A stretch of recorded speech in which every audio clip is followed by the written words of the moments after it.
देश में ह्यूमन और एलिफेंट के बीच का कॉन्फ्लिक्ट अब गंभीर संकट का रूप ले चुका है। दिसंबर 2025 से जनवरी 2026 के बीच अब तक केवल झारखंड राज्य में हाथियों के हमले में 31 लोगों की जान जा चुकी है, जबकि भारी संख्या में लोग घायल हुए हैं। ये वीडियो जो इस वक्त आप अपनी स्क्रीन पर देख रहे हैं वो इसी का सबूत है। ये वीडियो हमें हमारे एयर नाउ के एक दर्शक ने शेयर किया है। इसमें आप साफ साफ देख सकते हैं कि किस तरीके से एक हाथी ने इस पूरे घर को बर्बाद करके रख दिया है और आसपास के इलाके को भी पूरी तरीके से तहस-नहस कर दिया है। उन्होंने ये तक गुहार की है कि इस मामले में कुछ किया जाए, क्योंकि अब गांव के लोग इससे बेहद डरे हुए हैं और अपने ही घरों को छोड़ के जाने पे मजबूर हैं।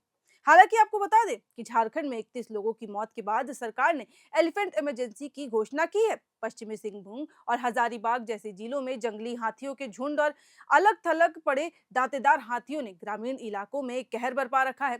और ये कहानी हम तब से सुना रहे हैं जब से ये सिलसिला शुरू हुआ, लेकिन इसमें कार्रवाई क्या हुई ये अब तक आधिकारिक रूप से पुष्टि नहीं हो पाई है, क्योंकि हर बार प्रशासन विफल नजर आया। पश्चिमी सिंहभूम में एक ही सप्ताह में 16 लोगों की मौत दर्ज की गई और अब ये सबसे ज्यादा प्रभावित इलाका बन चुका है, जिसमें बच्चे और महिलाएं भी शामिल हैं। आपको बता दें कि दर्जनों लोग इस वक्त घायल हैं। ग्रामीणों में भय का माहौल है और वे वन विभाग से नियमित गश्त, हाथियों को जंगल की ओर खदेड़ते और सुरक्षित आवास की लगातार मांग कर रहे हैं। उनका ये कहना है कि वन विभाग की मदद समय पर नहीं मिल पा रही है। वन विभाग के अधिकारियों के मुताबिक एक हाथी अपने झुंड से अलग होने के बाद बहुत गुस्सैल हो गया है और अब तक कम से कम 31 लोगों को मार चुका है और हर दिन करीब 30 किलोमीटर की दूरी तय कर रहा है। चाईबासा और कोल्हान के क्षेत्र में इस हाथी ने ये जो तांडव मचाया है, उसने प्रशासन की नींदें उड़ा रखी हैं। वन विभाग की तमाम कोशिशों के बाद वो विफल नजर आ रही है। आपको बता दूं कि ये वही हाथी है जिसकी खबर हम लगातार चला रहे हैं, जिससे शुरुआत से लेके अब तक कितने लोगों की मौत की हम लगातार आपके साथ साझा करते जा रहे थे। लेकिन अब ये प्रशासन के लिए एक बड़ी चुनौती बन गया है, क्योंकि ये हाथी रेस्क्यू टीम को बार बार चकमा दे दे रहा है। इसे पकड़ने के लिए 8 आईएफएस अधिकारी, 100 से ज्यादा वन कर्मी, 60 सदस्यीय क्विक रिस्पांस टीम और 40 फॉरेस्ट गार्ड तैनात किए गए हैं। 12 विशेषज्ञों की टीम तीन तीन ट्रैंक्विलाइज गन लेकर जंगल की खाक छान रही है, लेकिन हाथी की अनयूजुअल एक्टिविटीज ने हर रणनीति को विफल कर दिया है। लेकिन सवाल यही है कि आखिर इतने मुस्तैदी, इतनी टीम के बावजूद एक हाथी को पकड़ने में टीम इतनी विफल कैसे हो रही है? यही नहीं, झारखंड वन विभाग इसमें अकेले नहीं है, बल्कि उड़ीसा, बंगाल की टीम्स भी झारखंड की मदद कर रही है।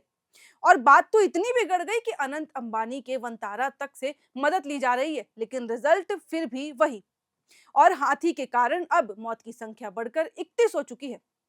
फिलहाल हजारीबाग से लेकर कोल्हान तक प्रशासन हाई अलर्ट पर है। हमर हाथी 2.0 ऐप और 24 घंटे चलने वाले कंट्रोल रूम के जरिए निगरानी भी की जा रही है। इसके मामले में उपायुक्त शशि प्रकाश सिंह ने मुआवजे की प्रक्रिया को तेज करने के निर्देश दे दिए हैं, ताकि पीड़ित परिवारों को थोड़ी सी इससे राहत मिल सके। लेकिन क्या सिर्फ मुआवजा और कंट्रोल रूम काफी है? आज चाईबासा के 30 गांव दहशत के साए में जी रहे हैं। अनंत अंबानी के वंतारा से लेकर बंगाल और उड़ीसा की टीमें इस हाथी को काबू करने में जुटी हैं, लेकिन सब विफल नजर आ रही हैं। हमें ये समझना होगा कि समस्या सिर्फ एक हाथी को पकड़ लेने भर से खत्म नहीं होगी, क्योंकि सवाल ये भी है कि आखिर एक हाथी इतना खूंखार कैसे होते जा रहा है और सारी टीमें आखिर विफल क्यों हो रही हैं। अधिकारियों का मानना है कि हाथी इस वक्त मदमस्त है और ये एक नेचुरल फेज होता है, ऐसा फेज होता है जिसमें हाथी का टेस्टोस्टेरोन लेवल जो है वो बढ़ जाता है, जिससे वे गुस्सैल, खतरनाक और अनप्रेडिक्टेबल चीजें करने लगता है। ऐसी स्थिति आमतौर पर जो है वो 2 से 3 महीने तक चलती है, जिसके बाद जानवर का व्यवहार अपने आप ही नॉर्मल हो जाता है।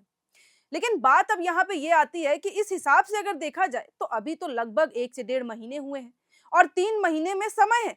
तो क्या ये सिलसिला तब तक चलता रहेगा? लोग अपनी जान गंवाते रहेंगे? क्योंकि ये पहली बार है जब एक अकेले हाथी ने इस एरिया में इतने लोगों की जान ले ली है। ये तो एक है, लेकिन झारखंड में 550 से 600 हाथी हैं। इनमें मुख्य दो ग्रुप पलामू और साउथ छोटा नगर में एक्टिव हैं। अधिकारियों के मुताबिक जंगल के पास मौजूद गांव ज्यादा प्रभावित है। हाथी रात के समय रहवासी इलाकों में घूम रहे हैं, लोगों की जान ले रहे हैं। वे खाने और पानी की तलाश में रात में निकलते हैं। हाथियों के हमलों का दूसरे जिलों पर भी अब गंभीर असर नजर आने लगा है। हाथियों ने घर और फसलें बर्बाद करके कई लोगों को मार डाला है। पिछले कुछ महीनों में हाथियों ने रामगढ़ और बोकारो में भी लोगों को कुचल दिया और सारी संपत्ति जो है उन लोगों की, उनको तहस नहस कर दिया। झारखंड में हाथियों के इंसानों पर हमला कोई नई बात नहीं है, लेकिन सवाल ये उठता है कि आखिर कब तक? क्योंकि अब धीरे-धीरे हालात बिगड़ते जा रहे हैं, हाथों से जो है वो चीज़ें फिसल रही हैं। 2000 से 2026 के बीच हाथी के हमलों के बाद 1400 से ज़्यादा लोगों की मौत हो चुकी है और 600 से ज़्यादा लोग गंभीर रूप से घायल हुए। और जैसे हालात हैं, विशेषज्ञों का मानना है कि 2026 में ये संख्या और भी ज़्यादा बढ़ सकती है। वन अधिकारियों के अनुसार जानवरों का इंसानों पर हमले के पीछे तेजी से कटते जंगल और इंसानों के हाथियों के इलाके में अतिक्रमण करने के कारण हाथी भोजन और पानी की तलाश में बस्तियों में घुसने को मजबूर हो गए हैं। और जब वे डर जाते हैं तो वो लोगों पर ऐसे ही हमला कर देते हैं, जिससे इंसानों की जान को खतरा बनते जा रहा है। और अब ये बात बताती है कि वन विभाग की जितनी भी योजनाएं हैं, उनका कोई भी असर धरातल पर नजर नहीं आ रहा है और सबकी योजनाएं धरी की धरी रह गई हैं।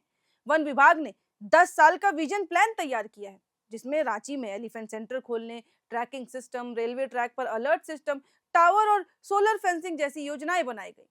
लेकिन जमीनी स्तर पर ये सारी योजनाएं विफल नजर आई और केवल एक प्लान बनकर ही रह गई हैं। और जिस तरीके की अब ये स्थिति है, ये साफ लगता है कि अब आने वाले समय में ये जो घटनाएं हैं वो एक त्रासदी में तब्दील हो जाएंगी।